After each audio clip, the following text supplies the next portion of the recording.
नमस्कार दोस्तों, कैसे आप सब लोग। आशा करता हूँ अच्छे होंगे। आज हम बात करने जा रहे हैं शम्मी कपूर की।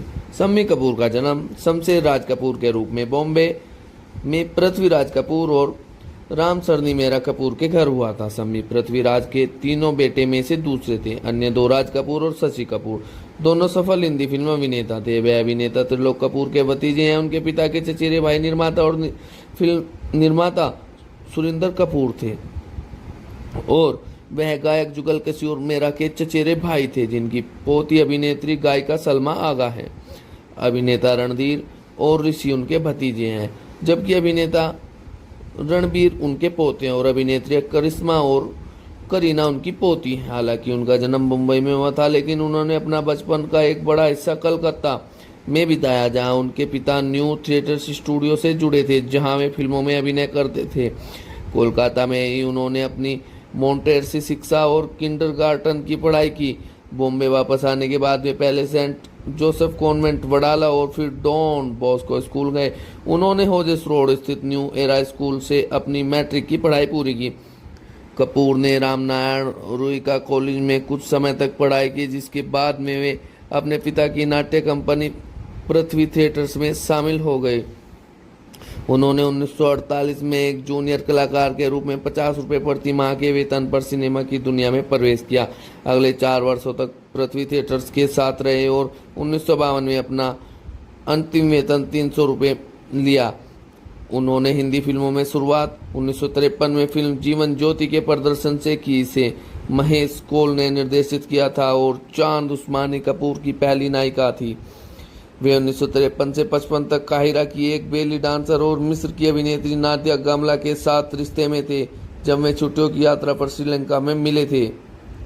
और शम्मी कपूर ने 1953 में शशिकला और लीला मिश्रा अभिनीत जीवन ज्योति की रिलीज के साथ हिंदी फिल्मों में पदार्पण किया। कपूर का करियर 1950 के दशक की शुरुआत में असफल रूप में शुरू हुआ, जब उन्होंने महिला प्रधान फिल्मों में स्थापित अभिनेत्रियों के साथ काम किया। रेल का डिब्बा और नकाब जैसी फिल्मों में मधुबाला के साथ, लैला मजनू में नूतन के साथ, ठोकर में श्यामा के साथ और हम सब चोर हैं में नलिनी जयवंत के साथ और सुरैया के साथ, महबूब शमा परवाना, मीना कुमारी के साथ कॉमेडी फिल्म मेम साहिब और चोर बाजार जैसी थ्रिलर, साथ ही श्यामा के साथ दुखद प्रेम कहानी मिर्जा साहिबार।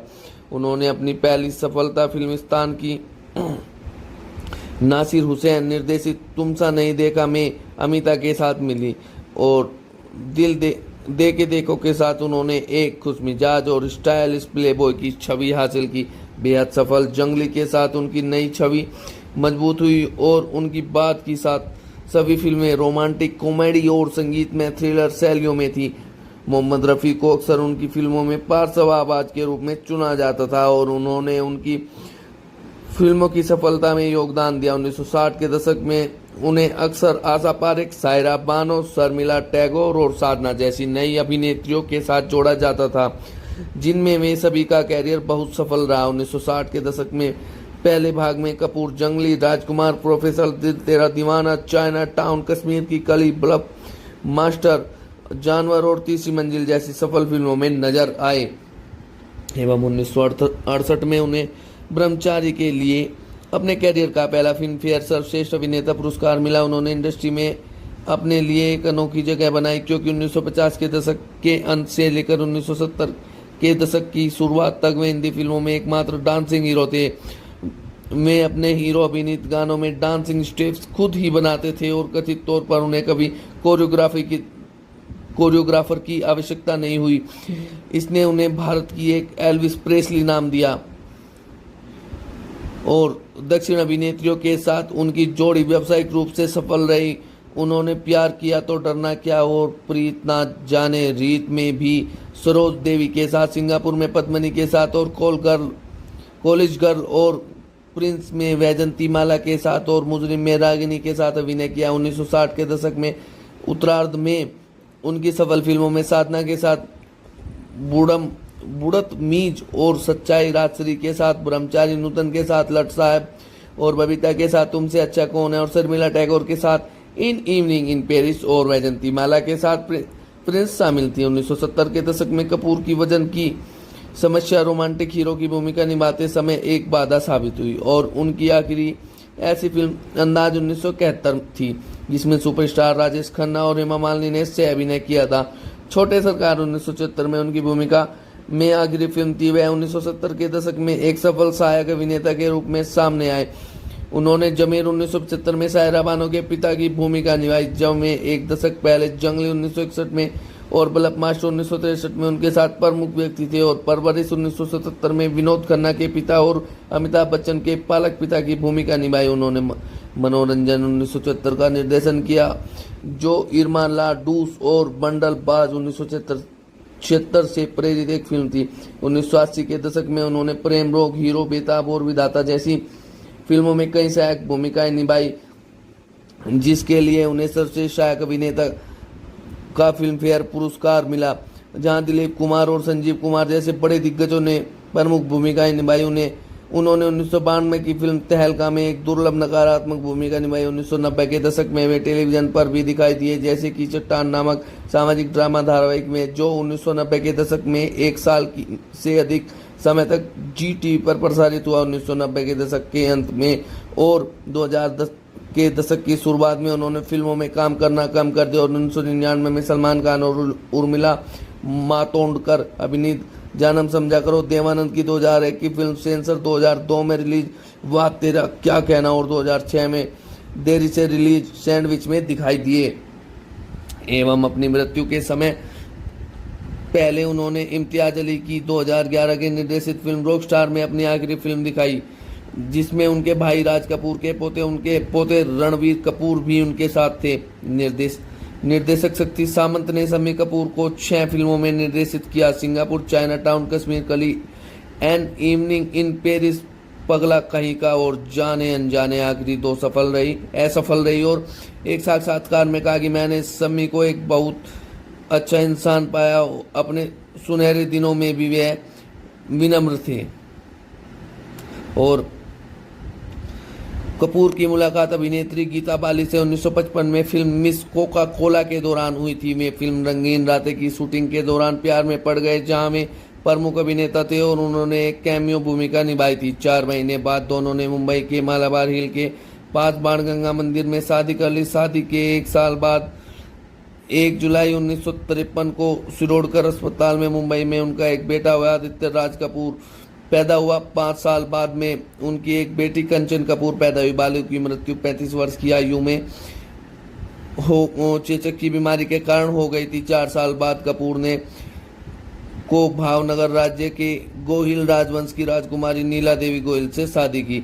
2011 में एक साक्षात्कार में मुमताज ने कहा था कि कपूर ने उन्हें शादी का प्रस्ताव दिया था, क्योंकि ब्रह्मचारी की शूटिंग के दौरान वे करीब आ गए थे। मुमताज ने कहा था कि उन्होंने विनम्रता से मना कर दिया था, क्योंकि कपूर चाहते थे कि वे अपना कैरियर छोड़ दें।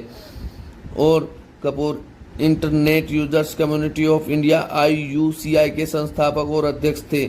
उन्होंने एथिकल हैकर्स एसोसिएशन जैसे इंटरनेट संगठनों की स्थापना में भी प्रमुख भूमिका निभाई थी। कपूर ने कपूर परिवार को समर्पित एक वेबसाइट भी बनाई गई थी। कपूर हैदर खान बाबा के अनुयायी थे। और कपूर की सह अभिनेता मुमताज ने एक साक्षात्कार में कहा था कि उनकी मृत्यु के कुछ महीने पहले वह उनसे एक पार्टी में मिली थी। वह शराब पी रहे थे। जब उसने पूछा कि वह शराब क्यों पी रहे, तो उन्होंने उससे कहा कि उनके पास जीने के लिए केवल कुछ ही महीने हैं। और कपूर को क्रोनिक किडनी फेलियर से पीड़ित होने पर 9 अगस्त 2011 को ब्रीच कैंडी अस्पताल मुंबई में भर्ती कराया गया था। अगले कुछ दिनों तक उनकी हालत गंभीर बनी रही और उन्हें वेंटिलेटर सपोर्ट पर रखा गया था। उनका निधन 28 अगस्त 2011 को IST क्रोनिक किडनी फेलियर से हो गया था। अंतिम संस्कार सोमवार को बाणगंगा शमशान घाट मालवार हिल मुंबई में हुआ था। उनके बेटे ने अंतिम संस्कार किया। शशि कृष्णा, ऋषि, रणधीर, राजीव, विनोद खन्ना, शत्रुघ्न सिन्हा, सुभाष घई, अमिताभ बच्चन और आमिर खान सहित बॉलीवुड की कई हस्तियां अंतिम संस्कार में शामिल हुई। भारत सिनेमा के 100 साल पूरे होने के अवसर पर मई 2013 को उन्हें सम्मानित करने के लिए इंडिया पोस्ट द्वारा उनकी छवियों वाला एक डाक टिकट जारी किया गया था। उनके सम्मान में बांद्रा बैंड स्टैंड में वॉक ऑफ द स्टार्स में उनके ऑटोग्राफ के साथ एक पीतल की प्रतिमा का अनावरण किया गया था। फिल्म समारोह निर्देशालय ने कपूर की 7 फिल्मों का एक पूर्वव्यापी आयोजन किया। उसी वर्ष दक्षिण एशियाई फिल्म महोत्सव ने श्रद्धांजलि के रूप में अभिनेता को फिल्म ब्रह्मचारी की एक विशेष स्क्रीनिंग भी आयोजित की। रऊफ अहमद ने कपूर की जीवनी लिखी और उसका नाम Shammi Kapoor the game changer था। और बात करते हैं दोस्तों 1998 में कलाकार पुरस्कार, भारतीय सिनेमा के योगदान के लिए विशेष पुरस्कार। 2001 में आनंद लोक पुरस्कार, भारतीय सिनेमा में योगदान के लिए लाइफ टाइम अचीवमेंट पुरस्कार। और 2007 में federation of Indian chamber of commerce and industry FICCI द्वारा लिविंग लीजेंड अवार्ड। 2008 पुणे अंतर्राष्ट्रीय फिल्म महोत्सव, भारतीय सिनेमा में उनके योगदान के लिए लाइफ टाइम अचीवमेंट पुरस्कार। 2010 में राष्ट्रीय गौरव पुरस्कार। और दोस्तों ये शम्मी कपूर को पुरस्कार मिले थे जो एक रोमांटिक हीरो थे। और 14 अगस्त 2011 दिग्गज अभिनेता शम्मी कपूर का निधन हो गया। और 17 अक्टूबर 2012 को मूल संग्रहित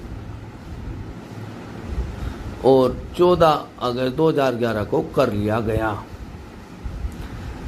और दोस्तों यही थी शम्मी कपूर की कहानी, जो एक रोमांटिक लीजेंड हीरो कपूर खानदान से वास्ता रखते थे, जो कि बॉलीवुड का सबसे बड़ा परिवार है। और कहते हैं कि इनके ही इशारों पर बॉलीवुड में काम होते हैं।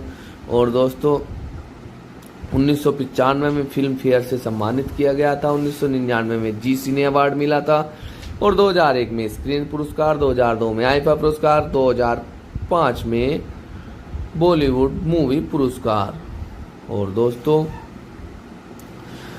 1963 में प्रोफेसर के लिए सर्वश्रेष्ठ अभिनेता के लिए शम्मी कपूर को मनोनीत किया गया था। 1969 में फिल्म फेयर पुरस्कार जो ब्रह्मचारी के लिए सर्वश्रेष्ठ अभिनेता का पुरस्कार शम्मी कपूर ने जीता। और 1982 में फिल्म फेयर पुरस्कार सर्वश्रेष्ठ सहायक अभिनेता विधाता के लिए शम्मी कपूर ने ये भी पुरस्कार जीता। और दोस्तों यही थी शम्मी कपूर की कहानी। आशा करता हूँ आपको अच्छी लगी होगी। आप कहानी शुरू से अंत तक सुनेंगे और अपने दोस्तों में साझा करेंगे। हमारे चैनल को आगे से ज़्यादा लोगों में साझा करेंगे ताकि और लोगों को भी महान हस्तियों की जानकारी मिल सके, जो भारत में महान हस्तियाँ पैदा हुई, जो लोगों के लिए प्रेरणा स्रोत हैं और जो लोगों को आगे बढ़ने की प्रेरणा देते हैं। तो दोस्तों आप हमारे चैनल को लाइक, शेयर और सब्सक्राइब करना ना भूलें। धन्यवाद।